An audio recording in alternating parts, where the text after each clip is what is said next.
बिस्मिल्लाहिर्रहमानिर्रहीम। Welcome to my channel knowledge palace. आज हम बात करेंगे लॉ ऑफ टॉट पे। लॉ ऑफ टॉट, जैसा कि मैं पहले भी आपको बता चुकी हूँ कि लॉ ऑफ टॉट is a civil wrong for which the remedies common law action for liquidated damages and which is not exclusively the breach of the contract or the breach of a trust or other merely equitable obligations. Law of tort is a civil wrong और इसमें जो remedy available है वो liquidated damages की सूरत में है और ये ब्रीच ऑफ कॉन्ट्रैक्ट है या ब्रीच ऑफ ट्रस्ट इसमें इंक्लूड नहीं होगा। जस्ट ये लॉ ऑफ टॉर्ट जो है सिविल रॉन्ग, बहुत सी जो पर्सन अग्रीव्ड है जिसके साथ रॉन्ग कमिट किया, कोर्ट उसे बहुत सी रेमेडीज प्रोवाइड करती है जिनमें जो है कुछ आगे काइंड्स भी हैं रेमेडीज की जो कि विक्टिम ऑफ टॉर्ट को प्रोवाइड की जा रही हैं। So there are two kinds of remedies, one is judicial remedy and other is extra judicial remedy. The remedies available to the victim of tort may be classified into two categories. One is judicial and other is extrajudicial. Judicial remedy वो है जो court provide करेगी, जो कि court के जरिए victim of tort को दी जाएगी, और एक्स्ट्रा जुडिशियल है जो कि आउट ऑफ कोर्ट प्रोवाइड की जाती है। जुडिशियल रेमेडी को फर्दर उसको डिवीजन की गई है, उसकी फर्दर जो है इनको कैटेगराइज किया गया है। थ्री काइंड्स हैं जुडिशियल रेमेडीज की, which are damages, injection and specific restitution of property, but the most common is damages. So judicial remedy की हम पहले बात कर रहे थे कि जुडिशियल रेमेडीज क्या हैं। Remedies are said to be judicial when they are granted by the court in an action filed by the injured party.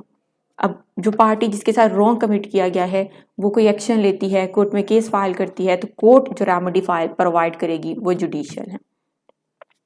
Court might award damages to the injured party, जो सब most common remedy है, this is the usual remedy.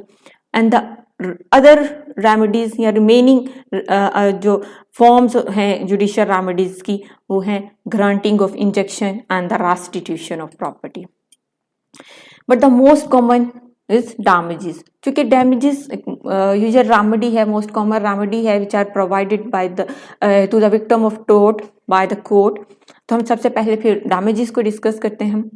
The most common remedy available to the victim of tort is damages. Damages is pecuniary compensation, ये भी pecuniary compensation है which can be recovered by the plaintiff by instituting a suit in a court of law. Plaintiff वो person है जिसके साथ wrong commit किया जाता है और वो कोर्ट में केस फाइल करता है और उसे ये डैमेजेस प्रोवाइड किए जाते हैं इन शेप ऑफ मनी। ये वो पिक्यूनरी कंपनसेशन है जिसे दी जाती है। In a case of tort, the plaintiff must claim all damages because it is well-established rule that the victim of tort cannot bring a second action upon the same facts. अब damages जो कि victim of tort को provide किए जाते हैं उस पे कुछ जो है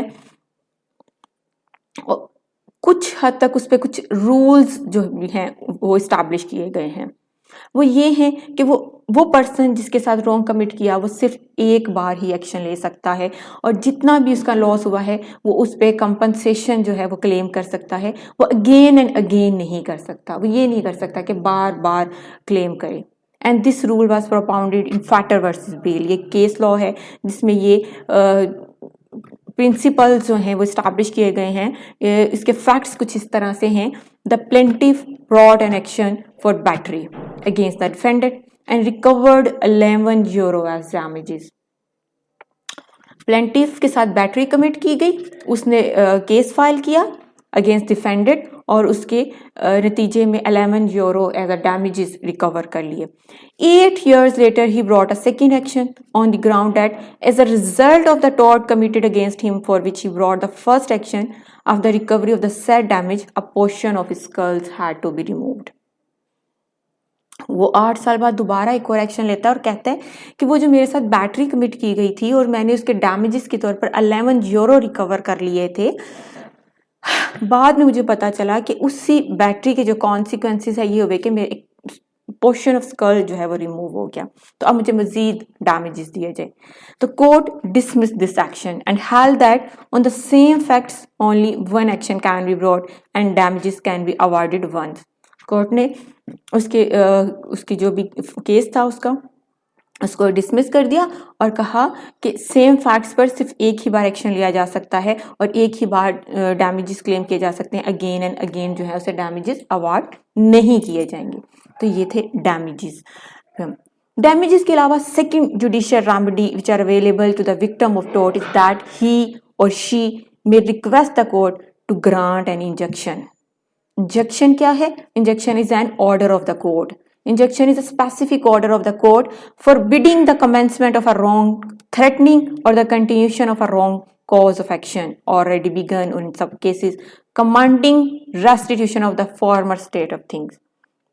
एक पर्सन जिसके साथ कोई रॉन्ग कमिट किया गया है वो कोर्ट से स्पेसिफिक इंजंक्शन का ऑर्डर ले सकती है और जिसमें कोर्ट ऑर्डर करेगी कि वो पर्सन जो कि रॉन्ग कमिट कर रहा है प्लेंटिफ के साथ उसको रोका जाएगा, उसको रोकने के लिए, रॉन्ग कमिट करने से रोकने के लिए इंजंक्शन का ऑर्डर लिया जाएगा जो ऑलरेडी जो है कंटिन्यू है जो रॉन्ग। एन इंजंक्शन में be granted to prevent waste, trespass, continuation of a nuisance, to dwelling or business houses, to right of sport, right of way, highway, ferries, markets, etc. कोई भी आपके घर पे न्यूसेंस क्रिएट कर रहा है, आपके किसी ट्रेड में जो आपका प्लेस है जो जहाँ पे आपके कोई बिजनेस वगैरह है वहाँ पे न्यूसेंस क्रिएट कर रहा है, कोई आपके घर पे ट्रेस पास कर रहा है, चाहे वो ह्यूमन बीइंग है, ट्रेस पास जो कर रहा है वो ट्रेस पास करने वाला ह्यूमन बीइंग भी हो सकता है, कोई एनिमल भी हो सकता है, तो जो भी ट्रेस पास कमिट कर रहा है तो उसके लिए वो again and again trace passing कर रहा है तो आप उसके इंजेक्शन का ऑर्डर ले सकते हैं उसको रोकने के लिए। राइट ऑफ वे है, कोई आपका ईजमेंट राइट है, राइट ऑफ वे आपको अवेलेबल है, कोई इसको रोक रहा है तो आप उसके लिए कोर्ट से इंजंक्शन का ऑर्डर ले सकते हैं। तो किसी भी किस्म का आपके साथ रॉन्ग कमिट हो रहा है तो आप इंजंक्शन का ऑर्डर ले सकते हैं। डैमेजेस पे हमने बात की, इंजंक्शन की पे बात की, उसके बाद जो थर्ड रेमेडी है जो कि जुडिशियल रेमेडी है which are available to the victim of court is the specific restitution of property. Specific restitution of property is actually to restore the person in the position in which he had been before the wrong was committing. अब wrong commit होने से पहले वो person या property जिस position में था उसे उसी पोजिशन में लाया जाता है। So beside damages and injunction, specific restitution of property is also a remedy available to the victim of tort. And if a person dispossessed of immovable property or specific movable property, the court may, at the request of such person, order the specific restitution of property. And this remedy is available to only such person who is in actual possession of the property, and hence it is limited to tort infringing such possession. ये वो remedy है जो कि उस person को available होगी जो actual possession में है, जिसके पास प्रॉपर्टी की पोजेशन है और उसको रॉन्गफुली डिस्पोजेस किया गया है, या कोई स्पेसिफिक मूवेबल प्रॉपर्टी है तो उससे वो छीन ली गई है, तो कोर्ट वो पर्सन कोर्ट से रिक्वेस्ट करेगा तो कोर्ट उसकी रिक्वेस्ट पे स्पेसिफिक रेस्टिट्यूशन ऑफ प्रॉपर्टी का ऑर्डर करेगी, उस पर्सन को रिस्टोर किया जाएगा, उसको वो चीज़ रिटर्न की जाएगी। अगर वो उसे रॉन्गफुली डिस्पोजेस किया गया था उसकी प्रॉपर्टी से तो उसे दोबारा उस प्रॉपर्टी पे रिस्टोर किया जाएगा। ये सिर्फ उस पर्सन को अवेलेबल होगी जिसके पास पोजेशन है और उसके राइट की इंफ्रिंजमेंट की जा रही है। इंफ्रिंजमेंट ऑफ पेटेंट राइट्स है, कॉपीराइट्स है, ट्रेडमार्क है, पब्लिकेशन ऑफ ट्रेड सीक्रेट्स हैं, आपके कोई बिजनेस से रिलेटेड कोई पर्सनल सीक्रेट्स हैं, कोई इसको उसकी पब्लिकेशन करता है, कोई रॉन्गफुल सेल कर रहा है, अगर कोई डिटेंशन ऑफ कैटल्स हैं, अगर आपके एनिमल्स को किसी ने रिटेन कर लिया, पब्लिकेशन ऑफ लाइबल है और अटरिंग अ स्लैंडर है, मतलब आपके साथ किसी ने डेफामेशन की और चाहे वो लाइबल हो या उसकी सिलेंडर फॉर्म में हो, या आपके जो कॉन्फिडेंशियल लेटर्स थे आपके पर्सन उसको डिस्क्लोज किया, या कोई भी अनपब्लिश्ड मूवेबल प्रॉपर्टी है उसके साथ रॉन्ग कमिट किया गया और वो पर्सन कोर्ट से रिक्वेस्ट करता है, तो कोर्ट में at the request of such person order the specific restitution of property. Court उस पर्सन की रिक्वेस्ट पे स्पेसिफिक रेस्टिट्यूशन ऑफ प्रॉपर्टी का ऑर्डर करेगी, and this remedy is available to only such person who is in possession of the property. सिर्फ उस person को ये remedy available होगी जो एक्चुअल पोजेशन में है। जिसके पास पोजेशन ही नहीं है प्रॉपर्टी की, उसको तो रेमेडी नहीं प्रोवाइड की जाएगी, उसका तो वो तो इंटाइटल्ड ही नहीं था। तो वो पर्सन जो एक्चुअल पोजेशन में है और उसके साथ जो है उसके राइट की इन्फ्रिंजमेंट की जा रही है, उसके साथ टॉर्ट कमिट किया जा रहा है, तो उसे ये रेमेडी प्रोवाइड की जाएगी। ये थी judicial remedies, damages, injunction and specific restitution property. Now we are going to discuss extrajudicial remedies, and these remedies are those which is open to an injured party to adopt when he takes the law into own hands. जब law को अपने हाथ में लेते हैं, वैसे तो law को अपने हाथ में लेने की इजाज़त नहीं है, लेकिन चंद एक केसेस हैं जहाँ पे खुद सेल्फ हेल्प की इजाज़त दी गई है, लॉ को अपने हाथ में देने की इजाज़त दी गई है। किस तरह से? इस तरह से कि अगर उसके साथ कोई रॉन्ग कमिट कर रहा है तो वो खुद अपनी हेल्प करे, and they are available to a party by his own act alone. For example expulsion of trespasser है, री एंट्री ऑफ लैंड है, abatement of nuisance etcetera etcetera. कोई आपके प्रॉपर्टी पे ट्रेसपासिंग कर रहा है, आपकी लैंड पे, चाहे वो एनिमल्स हैं चाहे वो ह्यूमन बीइंग है, तो आप उसको रिमूव कर सकते हैं। ऐसा तो नहीं ना कि आप कोई ट्रेसपासिंग कर रहा है, कोई एनिमल्स है तो फौरन ही कोर्ट में चले जाएंगे, उनको वहीं पे छोड़ देंगे। नहीं, आप खुद उनको रिमूव कर सकते हैं रीजनेबल वेज अडॉप्ट करते हुए, रीजनेबल तरीके से आप उनको वहां से रिमूव कर सकते हैं। ये है एक्स्ट्रा जुडिशियल रेमेडी, कोर्ट ने आपको ये रेमेडी प्रोवाइड की है। आप री एंट्री को रोक सकते हैं, अबेटमेंट ऑफ न्यूसेंस को रोक सकते हैं, सेल्फ हेल्प और एक्सपल्शन ऑफ ट्रेसपासर है, and it is established that a person can resort to self help to expel a trespasser or trespassing animals। कोई भी ट्रेसपासर, चाहे वो ह्यूमन बीइंग है या वो ट्रेसपासिंग एनिमल्स हैं, तो आप इसको एक्सपेल कर सकते हैं, अपनी प्रॉपर्टी से रिमूव कर सकते हैं। For example a wall wrongfully built upon the land of another may be pulled down। आपकी अपनी लैंड है और कोई पर्सन रॉन्गफुली आपकी लैंड पे जो है रॉन्गफुली एक दीवार खड़ी कर लेता है, तो आप उसे गिरा सकते हैं, लेकिन ये ख्याल रखें कि किसी का लॉस ना हो। Similarly, a person who is wrongfully imprisoned is fully entitled to resort to self-help to escape। एक पर्सन जिसको wrongfully जो है imprisonment जो है उसमें डाल दिया जाता है, कैद कर लिया जाता है, तो वो उस पर्सन को पूरा राइट है कि वहां से खुद को आज़ाद कर सकता है, भाग सकता है वहां से। बस but this right of self-help is subject to conditions that the person exercising this right must be entitled to immediate possession of the property। फिर वही कंडीशन आ गई ना कि सेल्फ हेल्प का राइट सिर्फ उसके पास है जो कि ये राइट जो है वो जो पर्सन जो कि इंटाइटल्ड है, जो कि जिसके पास पोजेशन है प्रॉपर्टी की, उससे उसके साथ उसकी पोजेशन के साथ कोई रॉन्ग कमिट किया जा रहा है या उसको फिजिकली किसी तरह से उसके साथ कोई रॉन्ग कमिट किया जा रहा है, तो वो इंटाइटल्ड है, सेल्फ हेल्प कर सकता है वो। Beside this, force used in exercise of the right of help, self help must be reasonable and proportionate to the danger or evil sought to be prevented। आप सेल्फ हेल्प तो कर रहे हैं, लेकिन आप ये हेल्प करते हुए, अपनी ही हेल्प करते हुए आप जो फोर्स यूज कर रहे हैं मस्ट बी रीजनेबल, और ऐसी होनी चाहिए कि उसे किसी का खतरा ना हो, किसी का नुकसान ना हो, किसी के लिए खतरे का बाइस ना बने। And the right of self help also includes distress damage feasants, the right to detain the chattels और कैटल्स विच ट्रेसपास और इनक्यूम्बर on once land.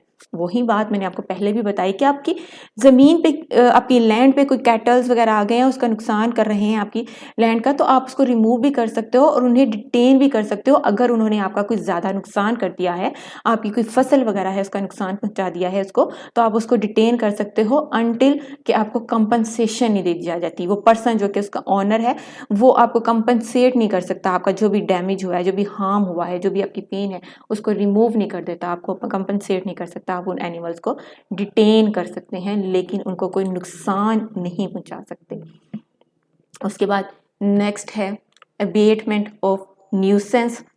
Another remedy available to the victim of tort is to abate or remove the nuisance. Thus, it is lawful for an occupier of the land or premises to remove the nuisance which affect adversely his land. आपकी कोई nuisance आपकी property पे create हो रही है जो कि आपकी लैंड को नुकसान पहुंचा रही है, आप ऑक्युपायर हैं या फिर ऑनर हैं लैंड के, और कोई ऐसी न्यूसेंस क्रिएट की गई है जो आपकी लैंड को नुकसान पहुंचा रही है, तो आप उसे रिमूव कर सकते हैं। For example, an occupier of the land may cut overhanging branches or spreading roots from his neighbor's land, but the rights to bear the nuisance is subject to several restrictions. अब आपकी land पे आपके जो neighbours वगैरह हैं उनका कोई bushes हैं, ट्रीज वगैरह हैं, उनकी रूट्स जो हैं वो आपकी लैंड तक आ रही हैं जिससे आपकी ज़मीन को नुकसान पहुंच रहा है, तो आप उसे रिमूव कर सकते हैं। लेकिन ये जो राइट है ना न्यूसेंस को रिमूव करने का, इस पर भी कुछ रिस्ट्रिक्शंस इम्पोज की गई हैं।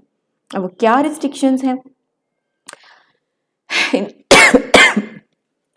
वो जो रिस्ट्रिक्शंस हैं, in the first place before this is exercise notice should be given to the offending party to remedy the nuisance. सबसे पहले तो आप ये करेंगे कि वो पार्टी, वो पर्सन, आपका कोई नेबर है जिससे आपको न्यूसेंस जो कि क्रिएट कर रहा है, आप उसे नोटिस देंगे कि इसको रिमूव कर दे। But notice is not necessary where the security of lives and property is in danger and there is no time for giving the notice. Notice देना ज़रूरी है, लेकिन साथ ये भी कहा गया है कि अगर टाइम ही नहीं है नोटिस देने का, आपकी प्रॉपर्टी को नुकसान पहुंच रहा है या किसी की ज़िंदगी को नुकसान पहुंचा सकता है, सिक्योरिटी ऑफ लाइव्स का मसला है और डू डेंजर है और नोटिस देने का टाइम ही नहीं है, तो फिर नोटिस नेसेसरी नहीं है। And notice is not necessary where the victim of a tort can remove the nuisance without entry on the wrong doer's land. अब जहां पे इस तरह से न्यूसेंस को रिमूव किया जा सकता है कि किसी के लैंड पे एंटर होने की जरूरत ही नहीं है, आप अपनी लैंड पे ही रहते हुए उस न्यूसेंस को रिमूव कर सकते हैं, तो वहां पे भी नोटिस देने की जरूरत नहीं है। Secondly, unnecessary damage must not be cause. जब आप न्यूसेंस को रिमूव करें तो अननेसेसरी डैमेज ना हो, and that is to say while abating the nuisance only as much damage should be cause as is necessary. और अगर आपके इस न्यूसेंस को रिमूव करते हुए कोई डैमेज हो भी रहा है तो वो इतना हो जितना कि किसी को नुकसान ना हो और जितना कि ज़रूरी है, अननेसेसरी डैमेज ना होने दें। And thirdly, if there are two ways of abating the nuisance, the way which causes less mischief should be adopted unless it would be cause damage to the injured third party or the person. और अगर उस nuisance को remove करने के दो तरीके हैं तो आप वो वाला मेथड अडॉप्ट करेंगे जिससे कम लॉस हो रहा है।